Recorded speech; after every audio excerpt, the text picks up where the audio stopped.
نستعرض إليكم هذا النبأ العاجل. بدأت القوات الأنجلو-أمريكية منذ قليل الهجوم ضد العراق، من أفغانستان للعراق للبنان لسوريا واخرهم غزة، والدور شكله علينا. عام 2003 امريكا قررت تدخل العراق وبغداد وقعت، بس اللي وقع بعدها مش بغداد بس، وقع اكبر العواصم في الدول العربية، وقع الحلم، وقع المشروع العربي، وقع الاحساس اللي احنا لسه بنملك قرارنا في دولنا. وفيلم ليلة سقوط بغداد جه بعد سنتين من دخول امريكا العراق. ضحكنا وهزرنا على الفيلم بس كأننا بنهرب، لان الحقيقة طول عمرها صعبة وما بتتقالش في دولنا الا في صورة نكتة او افيه. انا سعد وده برنامج المفتش الفني.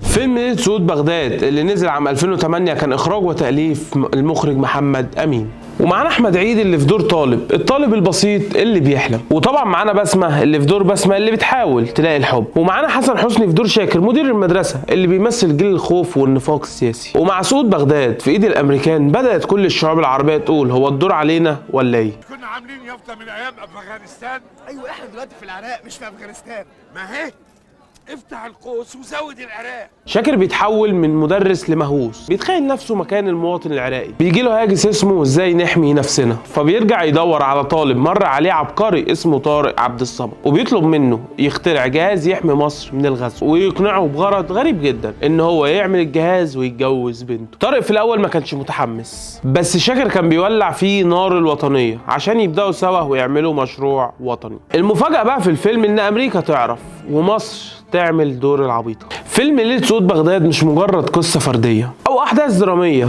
دي مراية صادقة بتعكس الأزمات السياسية والاقتصادية اللي بنعيشها في وطننا العربي. طبعا شاكر بيمثل النظام السياسي المتلخبط، جيله مليان خوف ونفاق، ودايما بيتهرب من مواجهة الحقيقة وبيفضل يدور على حلول وهمية بدل ما يواجه الحقيقة. والحكومة في الفيلم بتخلع من مسؤولياتها وبتسيب المواطن يحمي نفسه بنفسه، وده بيكشف عن ضعف الدولة وفقدان الثقة فيها. طارق الشاب العبقري اللي ما عندوش فرصة حقيقية بسبب الواقع الاقتصادي الصعب، وقوته وموهبته بتضيع طبعا في دوامة الفقر والفساد. فكرة الاختراع المفروض تحمي البلد ما بتلاقيش دعم فعلي من الدولة، وده بيدل على غياب الاستثمار من الدولة في البحث العلمي والتطوير، وحالة التخبط الاقتصادي اللي تخلي الشباب يعجزوا عن الإبداع. تدخل أمريكا ومراقبتها في كل لقطة في الفيلم بتمثل الواقع الحقيقي والهيمنة الخارجية على دولنا العربية، وازاي المصالح الأجنبية بتتدخل وبتقود محاولاتنا للسيادة والاستقلال.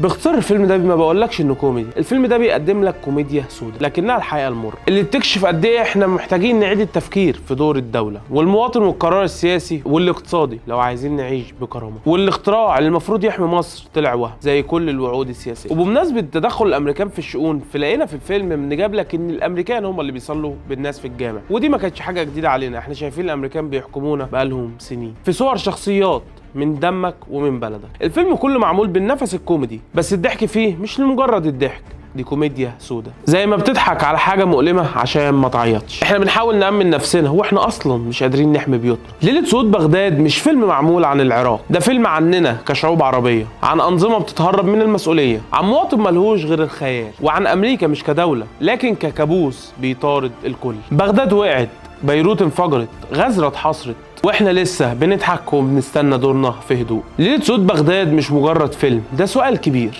لو جت لحظة السكوت عندنا احنا هنعمل ايه؟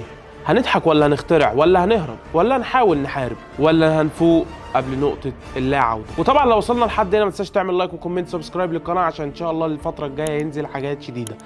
وما تنساش تقول لي اول مرة اتفرجت على الفيلم امتى، ولو الفيلم اتعاد وحصل دلوقتي مين اول دولة هتقع. سلام. لا اله بالله. على فكرة انتوا اللي جبتوا لنا نفسكم. طب اهو فات كذا سنة، حصل حاجة؟ حد احتلنا؟ حد هاجمنا موتنا؟ مفيش اي حاجة من دي حصلت. ليه؟ لان احنا وضعنا مختلف تماما. مشكلتكم انكم بتبصوا لنص الكوباية الفاضي، لكن لو الواحد فيكم حكم عقله وبص لنص الكوباية المليان كان لقى الوضع مختلف تماما. مش ممكن. اللي بيحصل ده حلم ده ولا علم؟ والله ما انا عارف، ده باين له علم. لا ده اثر العلاج بالكهرباء، مش ممكن يكون حقيقه.